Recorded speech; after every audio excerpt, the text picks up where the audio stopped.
What's going on, everybody? Boris here at the Ecology Design Studio.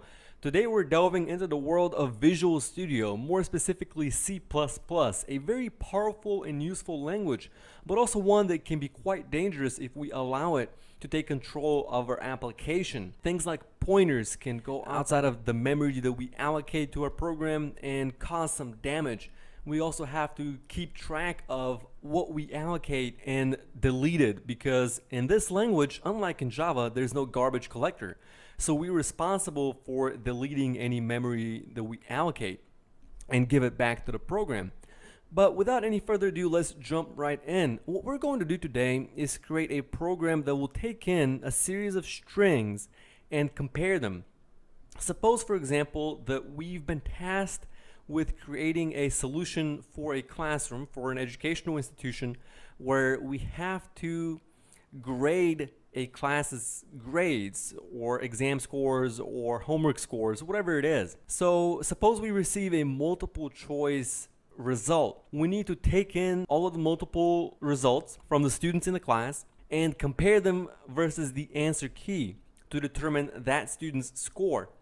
We then want to generate a report of what that class's score looks like. Things like the highest score, the lowest score, the average score, right? The mean. And we also want to know how many students were in the class, how many students got a certain grade. So how many students got a perfect grade, how many students failed, and so on. We're going to start off really basic. I have a text document here that takes in certain strings. Right, suppose that we have the multiple choices are A, B, C, D, and E. So we've been given the answer key. So for this implementation, the first line that we see here on this grades.txt, the first line is the answer key. So any answers matching this string will be a perfect score. And then we subtract points from there for any non-matching responses. We also have a special case down here. Suppose a student missed or left some blank strings. They didn't finish in time, or they didn't know how to answer the questions at the end, time ran out, whatever it is. We want to make sure that we can handle this scenario as well. So this is going to be a full tutorial. We're going to go step by step from creating the project and our files to implementing it to testing it. So if you get bored, you can skip ahead. If you already know some of this stuff, you can skip ahead to the more advanced sections. In future videos, we're going to see how to do this in an object-oriented fashion and how to generate a web page, an HTML file that will output our grades or class report for us.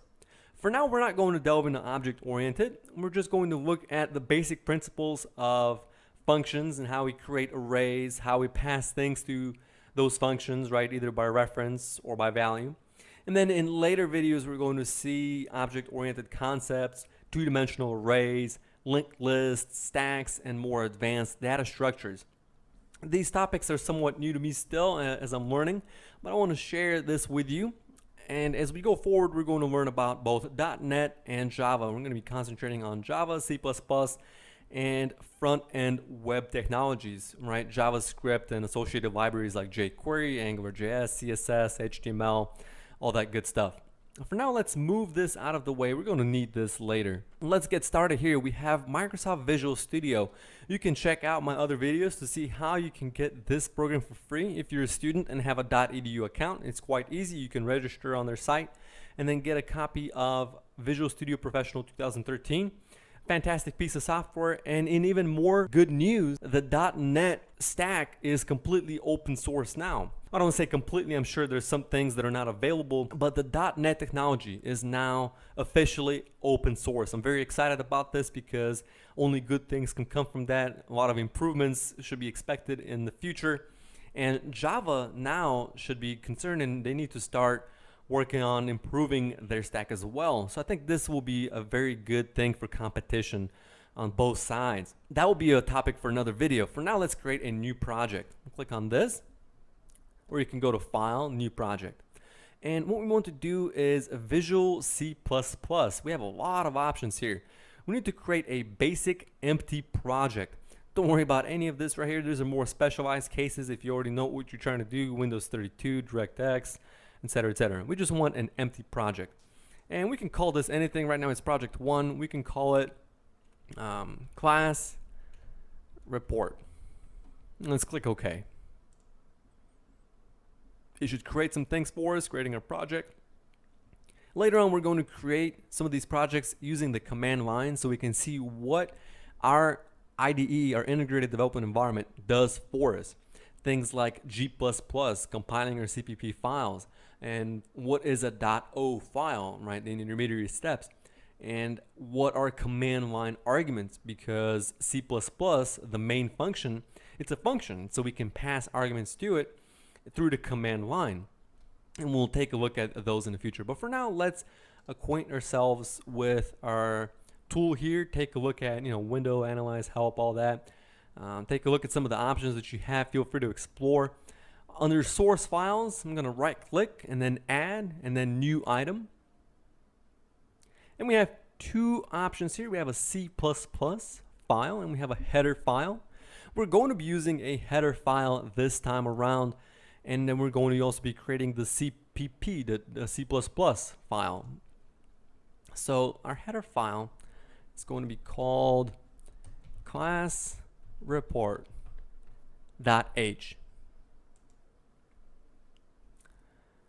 Okay, and it created our class report header file. Let's create our CPP file now, new item, CPP. Let's call it the same thing, class report. And what we're going to do here with the class report is create all of our function declarations and comment them, right? We want to declare what they are, what parameters they take in, and we want to add some comments for others if they're interacting with this application so they know what we're trying to accomplish. We now have our files created, but where do we start? Let's take a moment and think about the things that we're going to need to create in our header file. What type of things we need to include, what files or libraries we need to take into consideration, what functions we need to create for this to work. So let's start including some things here. We'll do pound include, and let's do cstd lib, C standard library. Let's do pound include fstream. Fstream is because we're going to be reading things from a file, right? We remember our text file where we're reading in the answer key and the grades and everything. We're going to need to do some stuff there. Let's do pound include string. Since we're going to be using strings, let's leave that be for now. That should be sufficient to get us started. And then we can include things like IO manipulation or IO stream. Actually, let's do pound include IO stream, just in case. And then we want to declare what namespace we're going to be using. We'll talk more about that later, especially once we get started with object-oriented concepts. For now, we want to do using namespace std. Not std, it's std. That way we don't have to type std : and then our function. Once we're implementing it, we're telling the system that we're using the standard namespace definition. We also want to wrap this in a macro guard. So when this code gets pulled in, what we're going to do is go to our CPP file and then do pound include, and then in quotes, class report.h. Whoop. I guess we have to use tab instead of enter. Okay, class report.h. Notice how the other ones were using the less than and greater than arrow. Here, because it's a user-defined header file, we're using the quotations. We only want to define this one time. So we're going to wrap everything in our header file in a macro guard. So we're going to say, if it's not defined, then define it. If it is defined, then skip over it and don't define it again. If you type in if n, Visual Studio is smart enough to recognize what you want to do.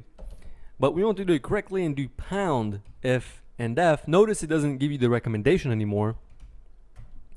I want to call it the same thing as our header file, report underscore h instead of .h. And then we want to do pound define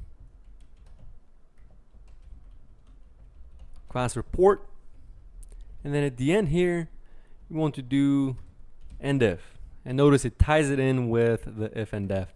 And let's put a comment here, class report underscore age. Now let's think about some of the functions that we're going to use. We need to grade the assignment, whatever it is, homework, exam, doesn't matter. We receive an answer key and we receive responses. Then we compare the answer key to the responses and return the number of correct responses for that specific exam. So we know three things. Now we have three pieces of information for this function. First, it must return an int. So we specify the return type, integer. Then we can call it whatever we want that makes sense. So let's do grade assignment. And now we need to pass in our arguments. What does this function take in so that it can do what it needs to do? Well, it needs to take in the key, and the key is a string of characters. So we do string key, and we do string responses. So we're passing it in the key and we're passing it in the responses so it can do what it needs to do. Then we put our semicolon. The next function, remember we talked about how we need to have the highest grade, the lowest grade, and then some other stuff in there. So what we want to do, they're all going to return integers. So we're do int highest grade. For here, we're going to pass in an array. For this program, we're going to use an array. And what this function will do is iterate through the array and determine what the highest grade is. So let's do grades. Let's do int grades. And we're done. Then we do int lowest.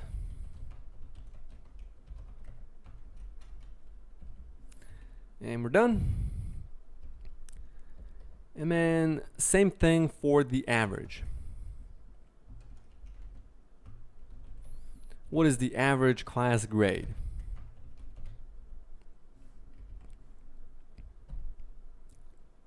All right, that should be enough to get us started for the moment. We've included this here in our class report. Let's create our main function. And we want this to be an int. You can create it as a void or as an int. I like to do int main. And then we want it to return 0. So we're going to create the shells for functions, and then we're going to do a basic hello world program to make sure that everything compiles and runs properly. And the way we can do this, we can set it up is int, what is it, grade. Let's check in here in definitions. Grade assignment.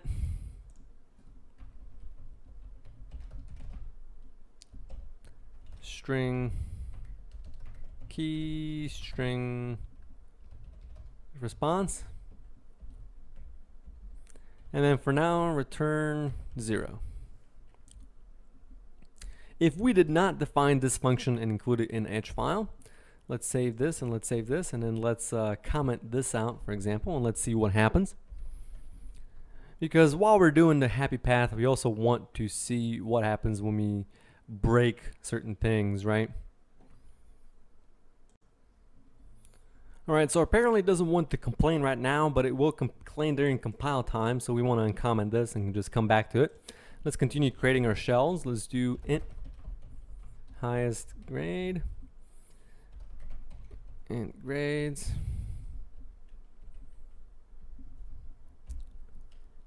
return 0, int lowest,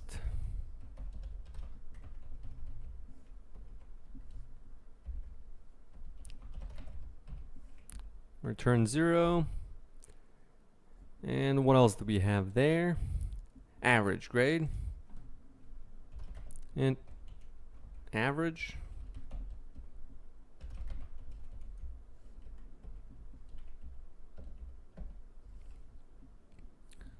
all right, and then return 0 on that as well.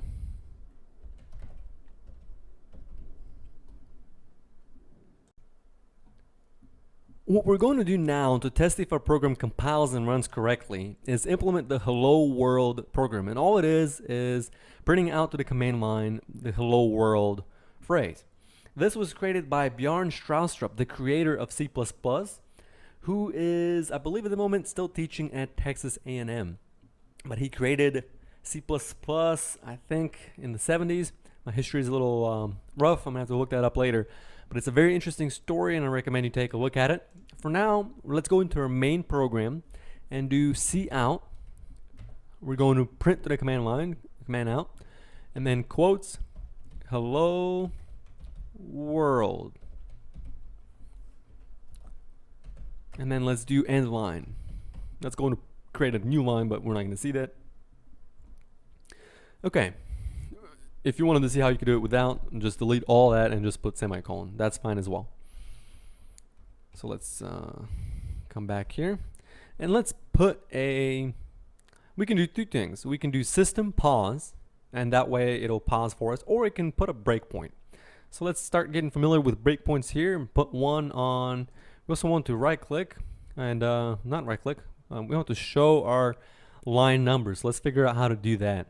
Let's do tools, options, and let's look at our text editor,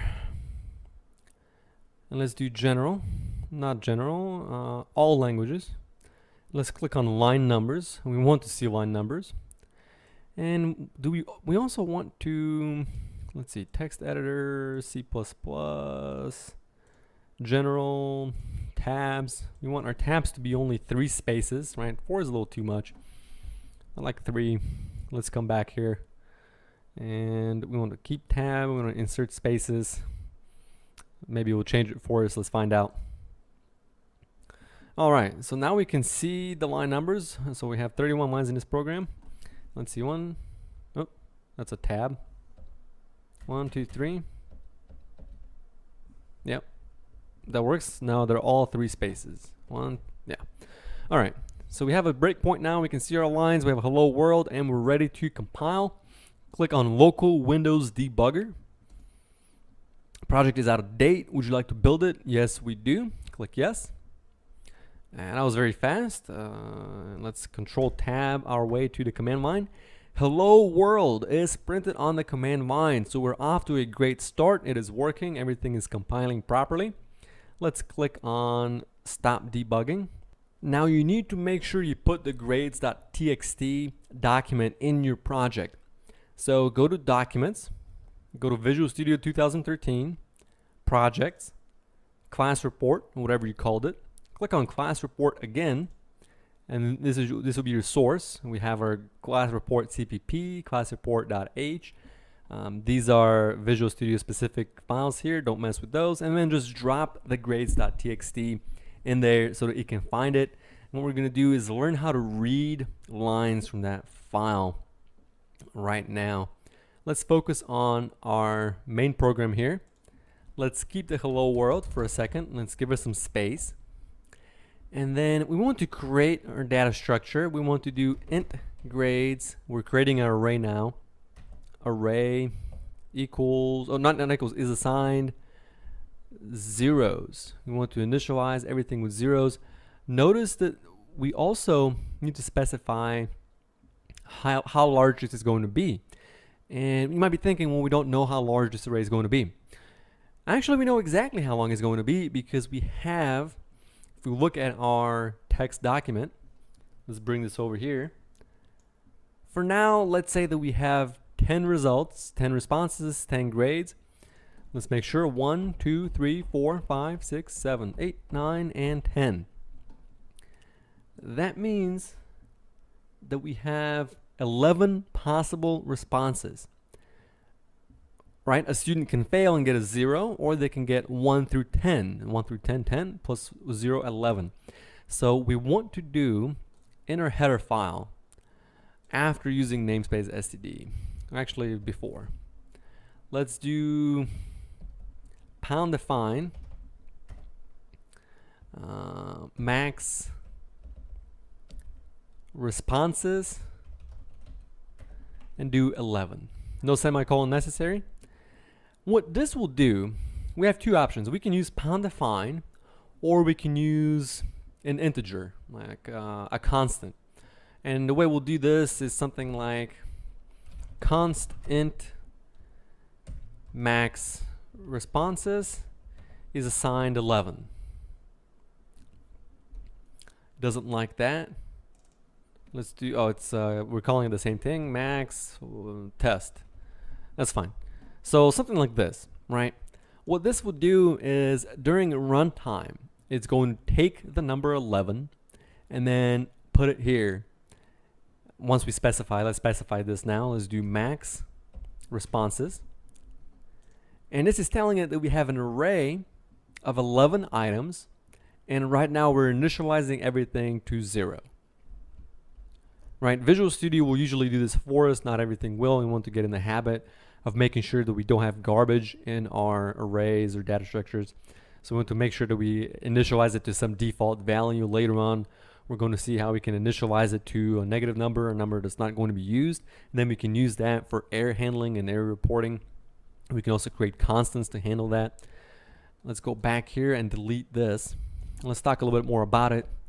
So that is going to create it during runtime. This is going to do it at compile time, even before compile time. So it's going to look at the definition of max responses is 11, and it's going to put it here. So grades 11, and they're all equal to 0. We want to do this prior. There's no real reason at the moment why we're doing it. I prefer it. It's a preference. You can go either way. So we've defined our array now, and let's create our variables, our strings. So string answer key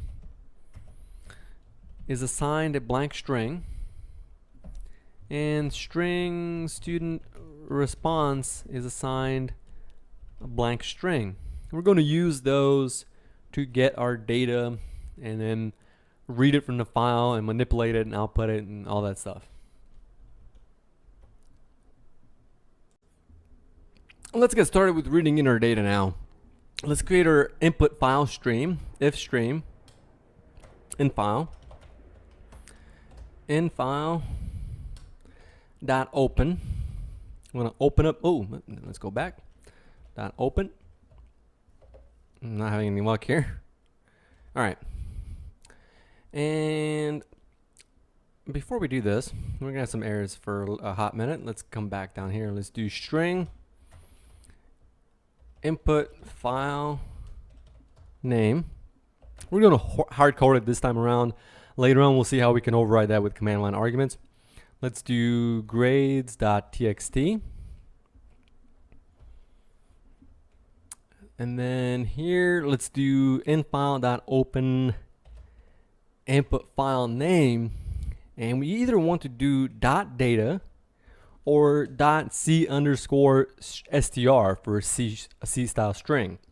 Otherwise, the infile function wouldn't know, the open function of the input file stream wouldn't know what to do with this particular string, because we need to convert it to a C style string. So let's do C_str. And since it's a function, we want to do the open and closing parentheses. And then let's do a closing semicolon here. Let's separate these three out, right? So we have our input file name. We're creating our input file stream, and we're calling it infile. And then we're opening the file that we declared using that name, right? We're opening grades.txt. And then, actually, we only want to open it if it's good. So let's do if infile, actually. Let's open it, and then we want to perform the functions if they're good. So let's do if infile.good. And we'll talk a little bit about what that does maybe later. We're just checking if the file is good, if it's a valid file. And then here, let's make a change. Let's do, no, we're good. We're good. If infile is good, we want to do a get line now so we can get our answer key. So we want to get the first line in the program. It's going to be our answer key. So let's do get line. And this is a function where you can pass in the name of the file that you're reading from. and the variable that you want to store the data in. So we're going to pass in file, and then let's do comma answer key. I think that should be sufficient. So what that's going to do is get the first line from the in file and load it into the answer key. And then we can check if this works by doing a.out answer key.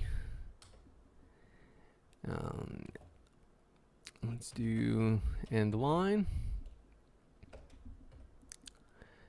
And now with the breakpoint still on return 0, let's save both our files. Let's come back and let's do it. Let's click on local debug. Would you like to build it? Yes, we do. No errors, everything is fine. And actually, before we do this, it's okay. So we have hello world, and we have the, let's go here. Let's bring this over here so we can compare. A, D, C, B, E, A, B, C, D. A, D, C, B, E, A, B, C, D. Perfect. You got the exact line that we wanted to. Another way we can look at this, and let's move this out of the way. Another way we can look at this is use our watch window. Right now on autos we have answer key and it tells us the value. On watch, let's drag answer key in our watch window. And there, now we're watching this variable. We can expand it out and see some things, size, capacity, and then notice something interesting. And we're going to take advantage of this here in a second when we're grading the assignments. But notice, and let me expand this a little bit. How does one do this? Okay. We have 0, 1, 2, 3, 4, 5, 6, all the way down to 9. So we have 10 values here. Notice that we have a 10-character string. It's an array of characters, that is a string, so we have an array here. It's being recognized. So strings are arrays.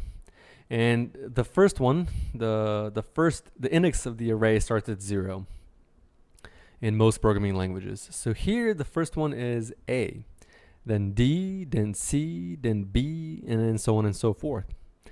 And then here it has, I guess, the numeric values of them. But we now know that if we access the, say for example, the third element of the array, or index 3, which is the fourth element of the array, we're going to get the letter B.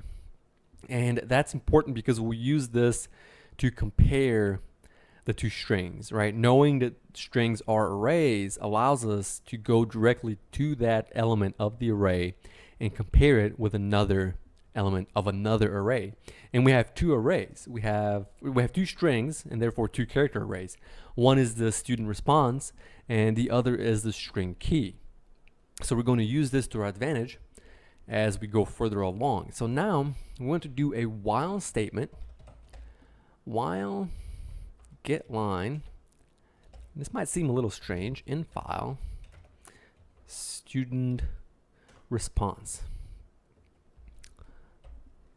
What we're doing here is while we're reading in data from our in file, keep doing the things that we're going to describe down here. Logic, right? And then once the file is done, once we're at the end of the file, we fall out of this while loop. The reason why we're not doing something like, let me control X this, we want to bring it back quick so we can just control cut. The reason why we're not doing something like this in file.eof and then doing a not in front of it, right? This is also valid. So we're doing while we're not at the end of file or the end of our file, then do the logic. The reason we don't want to do this is, if I recall correctly, it adds an extra line at the end of our, it reads in an extra blank line and it throws off our logic a little bit. So we want to be precise and we want to say, while we're getting in lines from the file and loading them into the student response, do the logic. As soon as there's nothing else, as soon as there are no more lines to read, if it's a blank line, this will ignore it. The other one will not. It will just get an extra line, and then we'll throw off our results because we'll probably get an extra 0. So we're using this for more precision. And then now let's see our logic. And our logic literally is basically calling these functions. Here at the end, we'll call the highest and the lowest and all that. Within the while loop, we'll call the grade. So at every iteration, we're going to read a line, grade it, read a line, grade it, right? We're not storing anything. We're just going through our file and getting all the grades. Now I think it's a good time to take a break and switch it up, take a logical break that is, and switch it up and go down here and work on some of our functions. We want them to do some things, and we don't want them to return 0. No. So let's do the grade assignment. That is going to be one of the interesting functions in this application. We want to create some variables. First, let's do int correct responses. Pretty self-explanatory. Let's initialize it to 0. I feel like I shouldn't be initializing it to -1, but for now we'll just do 0, right? Because if we initialize it to -1 and something fails, then we know it fails. That's our error return code. If we initialize it to 0 and something fails, then we get a 0 and we assume that the score is 0, right? Because that's actually a valid return code. A student can get 0 correct answers, but for now that's fine.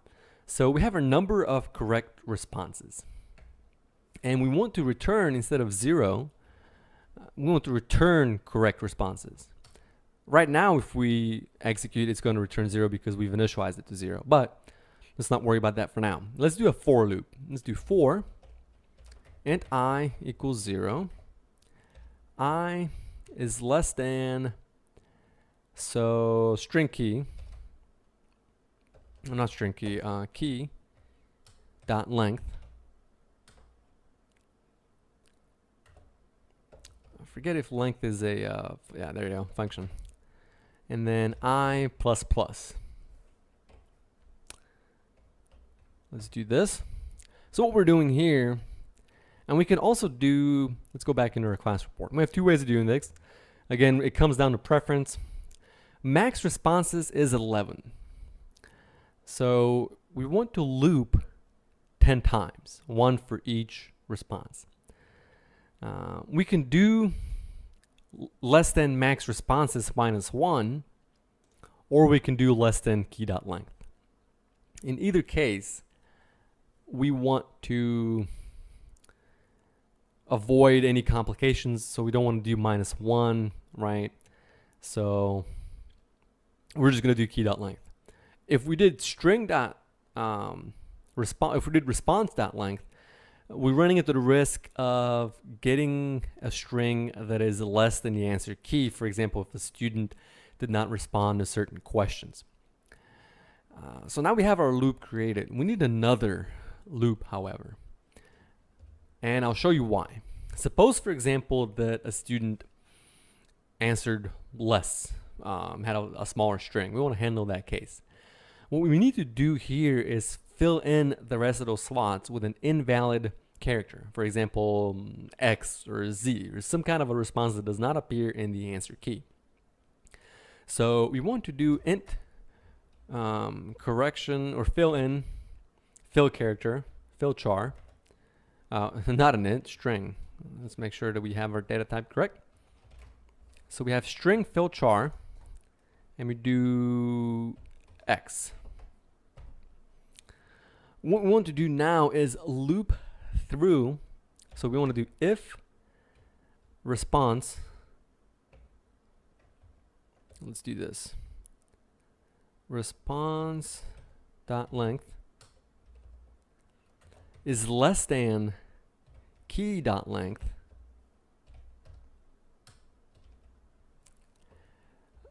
Then we want to perform our logic. So here we're saying if the student responds, the string is less than the answer key, then we want to do this special function. We want to do this special functionality of filling it in. And we want to fill it in by, let's do int slots to fill, right? How many slots do we need to fill? Is equal to response dot, key dot length, because that's our larger value, minus response.length. I think that's it.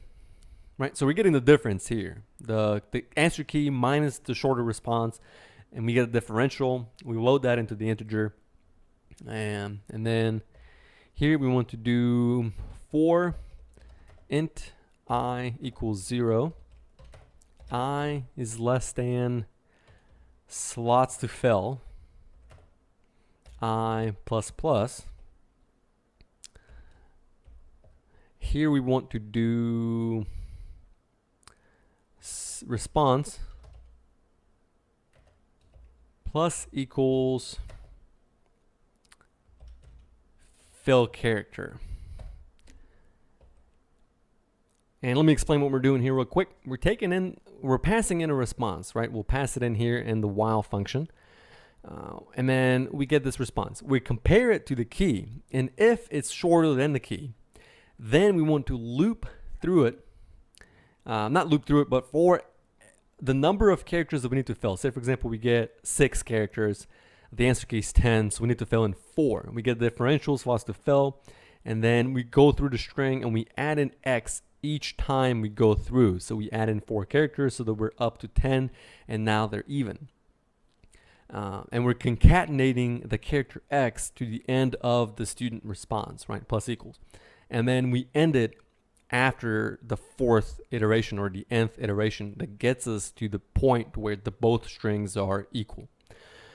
So we want to break out of here. We want to come back to this for loop. So we've done this. After we fill it, we break out of the if loop. And then here we want to grade them. So we're looping through our strings, right? And we want to do if key sub I. Here's where the array comes in handy. We're getting the ith element of the answer key. So if we're at iteration, if we're at the first iteration, I is 0, we're passing in 0 here. So we're saying, give me the 0th element of the string key, which is going to be the letter A, right? And then we want to say if key is equal to equals, for equal, 1 equal for a sign. If the first element of key is equal to response,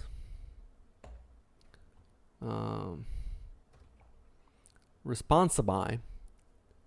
So we're getting the first element of the answer key, the first element of the response, we're comparing them, and if they're equal, then we increment the number of correct responses.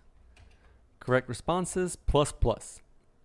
We don't need an else, we don't need a break, we don't need to decrement anything, because that is basically, for the moment, our logic, right? If they're equal, then we increment the number of correct responses, and then as we loop through all of it, we get the total number of correct responses. We only increment if they're correct, and then we return that integer.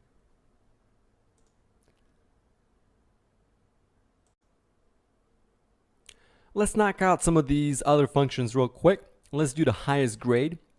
And let's think about it for a moment. We have our lowest score is 0, our highest score is 10. Do we want to start at the bottom of the array at 0, or alternatively, we want to start at 10 at the top position? If we start at 0, suppose the highest grade is a 9 or a 10. We have to go through almost all of the grades in our array to find the highest grade. If, however, we start from the top position, from 10, and work our way down, the moment we find the highest grade, we're done. And if the high grade is 7, 8, 9, 10, we only have to look a couple of times versus going through the entire array. So let's do that. Instead of our usual int I equals 0, we're going to do int I equals 10 and then count down. We're going to decrement. So let's do our return type int high score equals 0. And then let's return high score. And then in our loop, for int I equals 10, I is less than max responses, which is 11, I minus minus. And again, we're doing 11 because we're going from 0 to 10. That's 11 responses, or it's 11 possible grades. And then we want to do if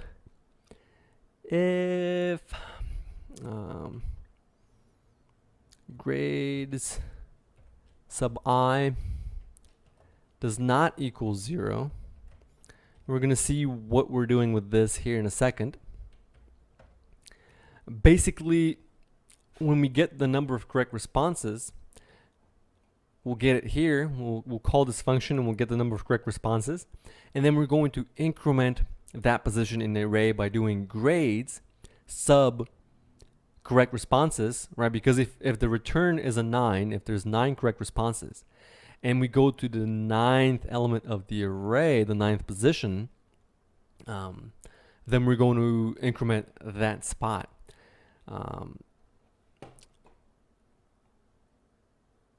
So let's go back down here and let's do if grade sub I does not equal 0, then high score is assigned grades sub I, and we're done. We're breaking out of the loop. We don't need anything more. And then of course we're returning the high score. Same thing for the lowest grade, only in reverse, right? We're starting at the bottom and working our way up.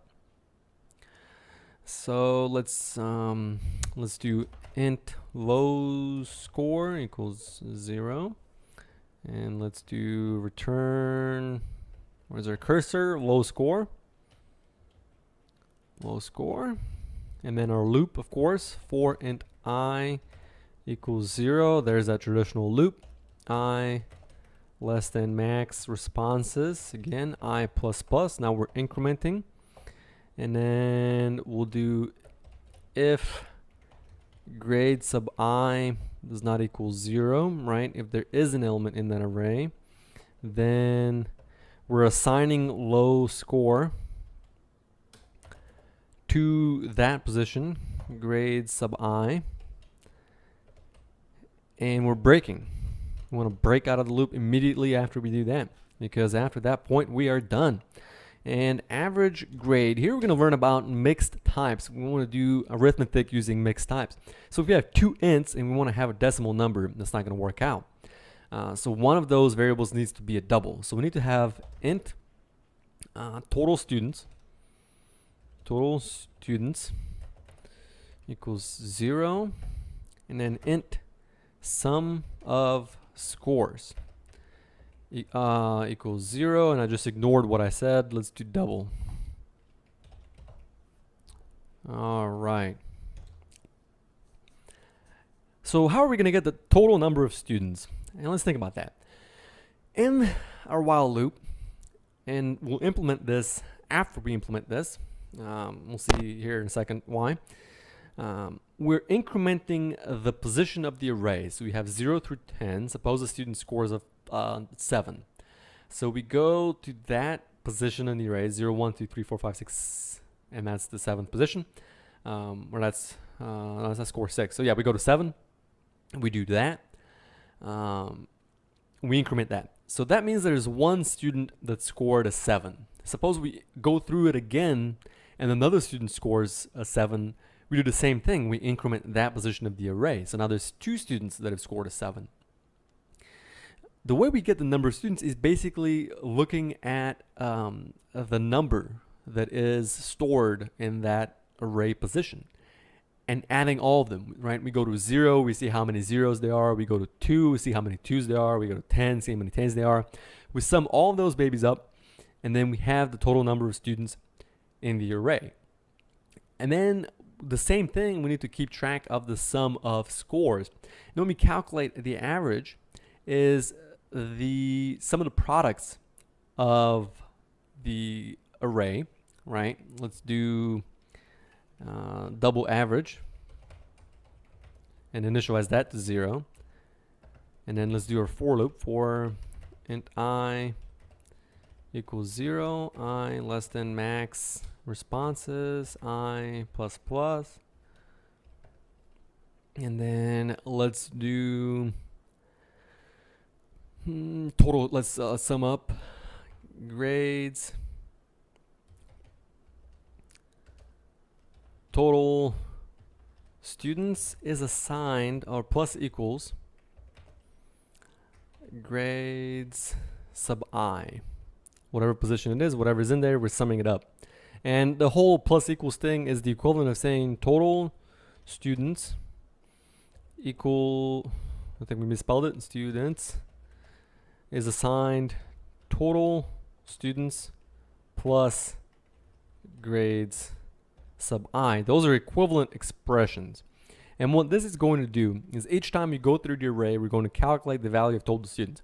So suppose we're at 1, or we're at 0, right? And there's 2 students that failed. So we're going to do total students is 0 plus 2. The new value of total students is 2. The next time you go through the array, total students is now 2. And suppose one student received a score of 1.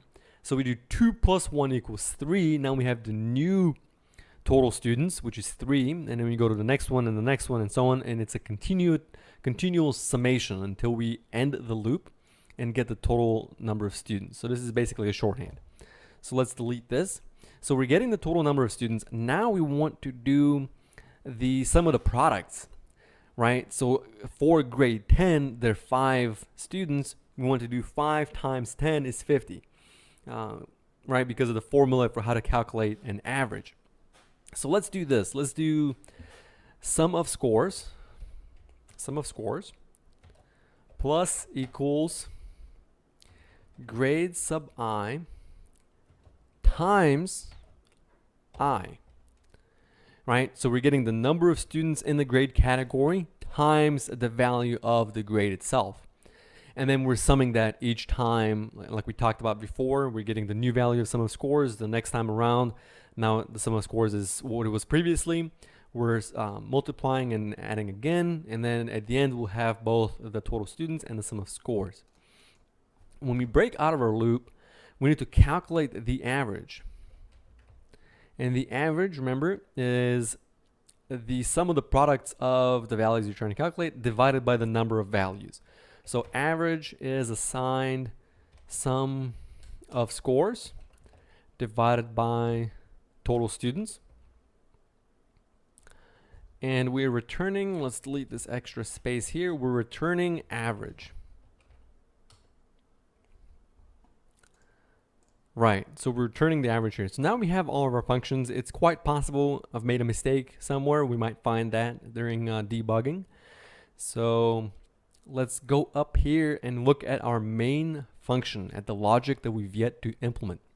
So we're getting in the lines, and what we want to do now is do int student number is assigned 1, for example, because we're going to want to print out a report of some kind.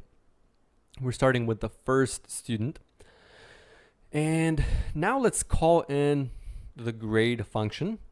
Let's do int correct answers is assigned grade assignment, and we're passing in the answer key. And then here, because we have to assign, down here at int grade assignment, we did string key, string response. We could have easily done string comma string.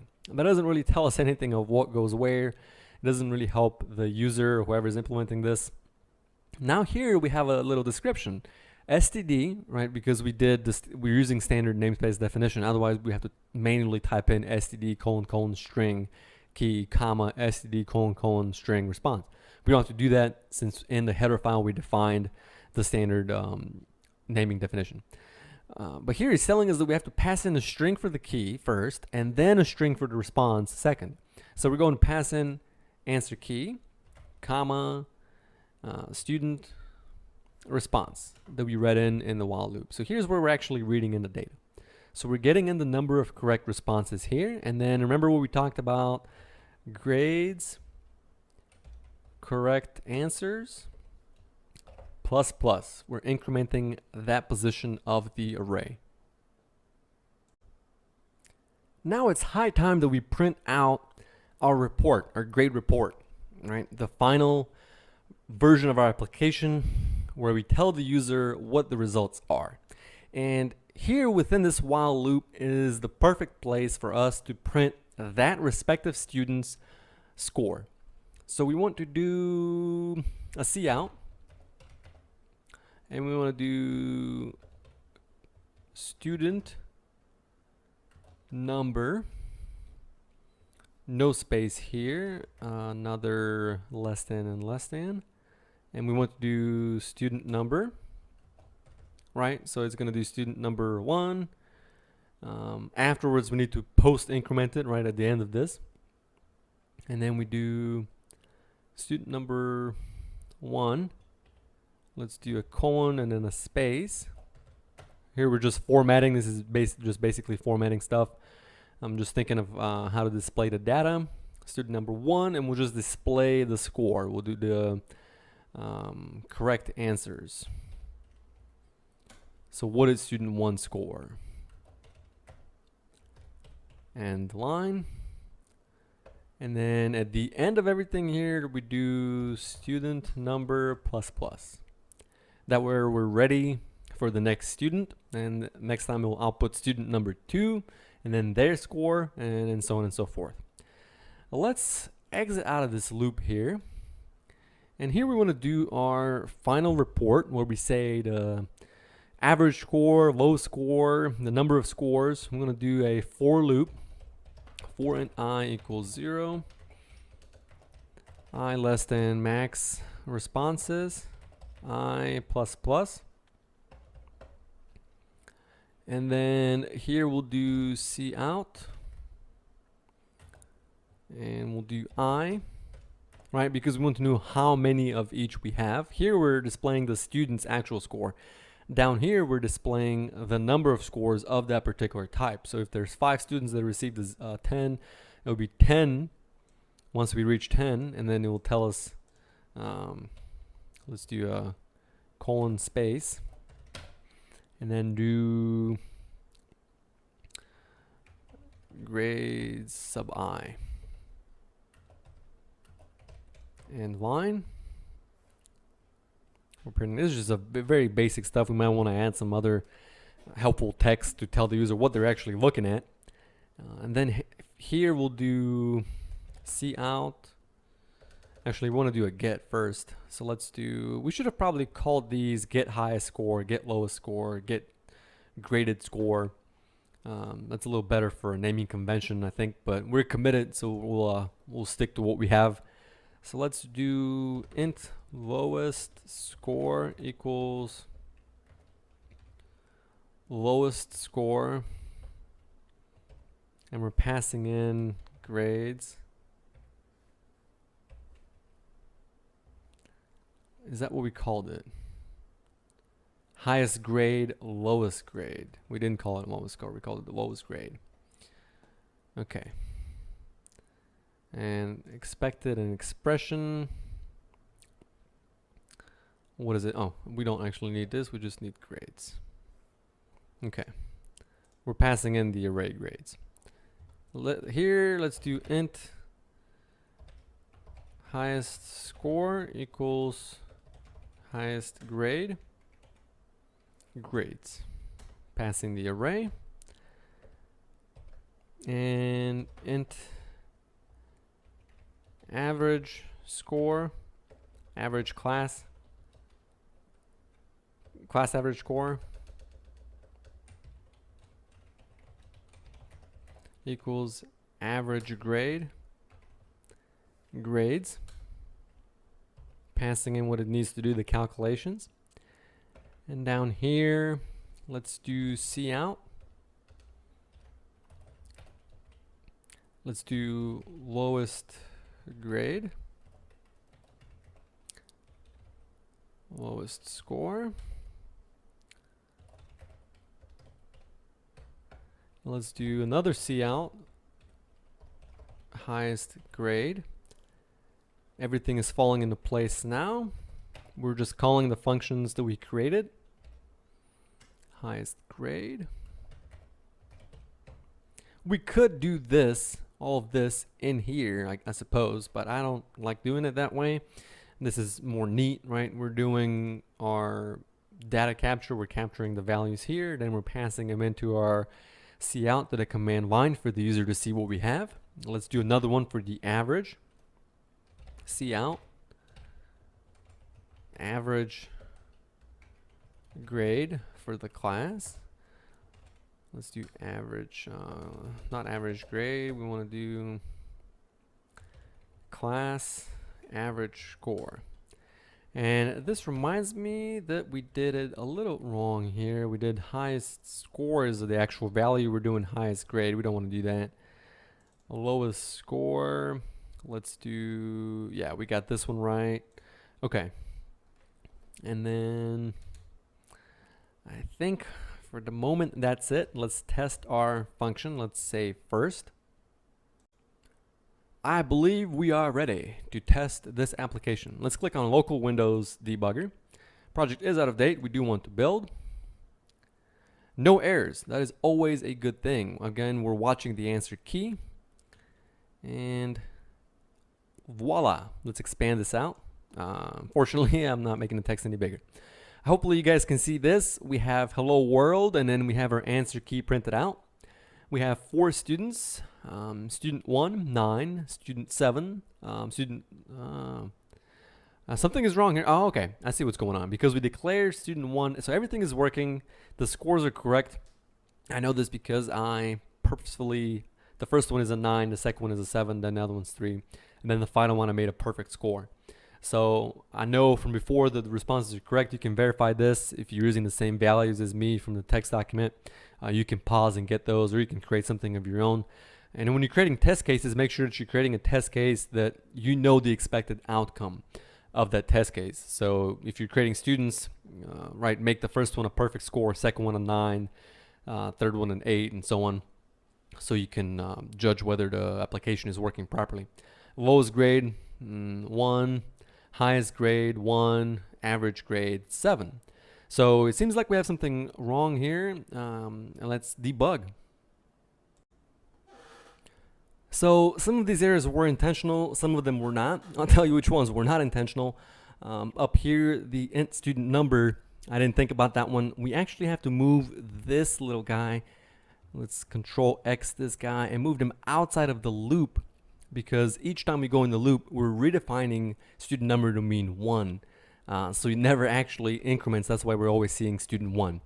So that one we didn't think about. And now it's an easy fix.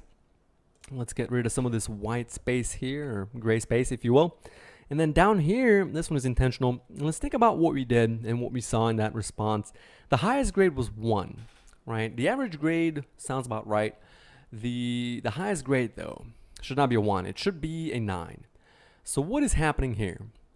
We're doing I equals 10. Alternatively, we could do I equals max responses minus 1. We could do that. That's actually not what's going on. That's not our problem for why this application is misbehaving. We do, however, have I is less than max responses. Well, let's think about it. We're starting at 10, the max response is 11, and we only go through the loop 1 time. Because we're starting at 10, right? If we're starting at 0, that makes sense, because 0, 1, 2, 3, 4, they're always going to be less than 11 until we hit 10. At 10 though, it's only true for the first case. We want to invert our logic, right? Because we're counting down instead of up, we want to do I is greater than or equals to. Equals to because we wanted to reach that value, right? We're decrementing. So let's see what happens if we loop through here. I is equal to 10. And at this point, it is greater than or equal to not max responses, 0. We want to get all the way down to 0, but we also want to include 0 because the 0th element of our array is the first grading option. So we had 2 logical errors here. We had less than instead of greater than or equal to, and then we had the max responses instead of the value we want to, because we're counting down from 10 to 0. So each time we go through 9, 8, 7, 6, when we reach 0, we include 0, we count to see if there's a value there. If it is, then 0 unfortunately is our highest score, and then we break out of the loop. Otherwise, if we just did greater than, then we fall out of the loop and we never include 0. So now it should work just fine. Let's save here and let's run the local window debugger. Let's do yes. Again, no errors, that's good. And let me try to expand this a little bit. Okay, so we have hello world, the string, student 1, 2, 3, 4. Perfect. This is working swimmingly. 9, 7, 3, 10. All right.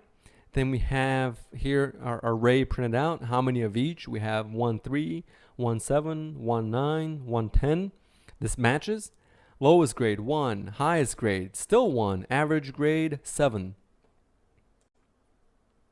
This one was not intentional also, but it's an easy fix if we think about the logic of our program. We're seeing 1 because what we're actually doing is assigning highest score to the ith element of the array, and that is 1 because as soon as we hit grades 9, right, when we get to, there is a perfect score actually, yes, so but there's only one perfect score. So what we're actually doing is getting the number of scores within that position, not the actual position itself. The easy way to correct this is to eliminate grades and just do I. So we're doing high score equals I. And this is very important. Sometimes you make mistakes, right? It's not always going to be perfect or as fluid as we want it to be. But the ability to go through the application and find the logical error and correct it to where your application will work in the way you intend it to is very important. Sometimes you overlook things, especially now that I'm doing a live demonstration, you know, talking to the screen and concentrating on a few different things. Sometimes things slip, but you have to be able to recover and find the logical error. So here we're doing high score and we're assigning it to 9, versus if we do grade sub 9, then we're getting the number of grades within that position, which is indeed 1. So now that when we save it, compile it, and run it, it should give us the correct response. And let's do that right now. Let's go to our command window, expand it a little bit, and hello world, key, grades, array, 1, 10, and 7. Perfect. Actually, let's see if there's a way to make edit, properties, cursor size. Is there a font? Oh yeah, there is a way to make the font bigger. 12 by 16. Yeah. That should be a little better to read, right guys? Okay. So we have everything here that is printed out. Everything is working fine. And this video is running kind of long, guys, but we've covered some of the basic concepts of how to pass in strings and all that. In the next program, where things are going to get more interesting, we might work with pointers. We'll definitely work with two-dimensional arrays, with classes. We're going to get into object-oriented programming and look how to create classes in C++.